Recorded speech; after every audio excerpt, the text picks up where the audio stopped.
आणि यानंतर बातमी आहे पद्म पुरस्कारांची। राष्ट्रवादीचे अध्यक्ष शरद पवार, भाजपचे नेते मुरली मनोहर जोशी आणि दिवंगत पीए संगमा यांच्यासह 7 जणांना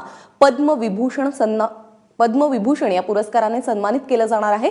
केंद्र सरकारने काही वेळापूर्वीच ही यादी जाहीर केलेली आहे। विशेष म्हणजे यंदाच्या यादीमध्ये भारतीयांसाठी रिअल हिरो असणारी अनेक नावं झळकल्याचं दिसतंय, ज्यामध्ये कर्नाटकचे ब्रिजमॅन गिरीश भारद्वाज, तलवारबाजीमध्ये प्रावीण्य मिळवणाऱ्या एकमेव महिला केरळच्या मीनाक्षी अम्मा, 68 वर्ष महिलांवरती मोफत उपचार करणारे डॉक्टर भक्ती यादव, आसामी लोकगीतांचे गायक जितेंद्र हरिपाल यांचा यामध्ये समावेश आहे। शिवाय पद्म पुरस्कारांसाठी विराट कोहली, जिम्नास्ट दीपा कर्माकर आणि कुस्तीपटू साक्षी मलिकचाही गौरव केला जाणार आहे।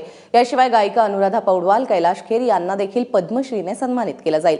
केंद्र सरकारने मागील वर्षी मे महिन्यामध्ये ऑनलाईन पद्धतीने पद्म पुरस्कारांसाठीचे कौल मागवले होते। यामध्ये मिळालेल्या तब्बल 5000 प्रवेशिकांमधून डिसेंबर महिन्यात 500 नावं अंतिम यादीमध्ये समाविष्ट करण्यात आले होते।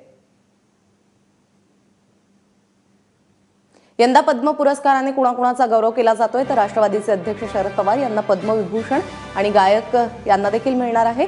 आध्यात्मिक गुरु सद्गुरू जग्गी वासुदेव आणि भाजपचे नेते मुरली मनोहर जोशी यांना देखील पद्मविभूषण मिळतोय। शास्त्रज्ञ उडुपी रामचंद्र राव आणि भाजपचेच नेते सुंदरलाल पटवा,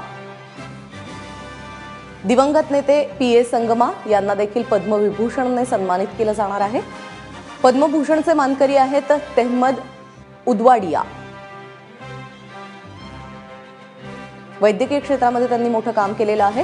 तर पद्मश्री पुरस्काराचे मानकरी आहेत चित्रपट समीक्षक भावना सोमय्या, अध्यात्म आणि समाज क्षेत्रामध्ये काम केलेले आप्पासाहेब धर्माधिकारी, क्रिकेटर विराट कोहली, जिम्नास्ट दीपा कर्माकर,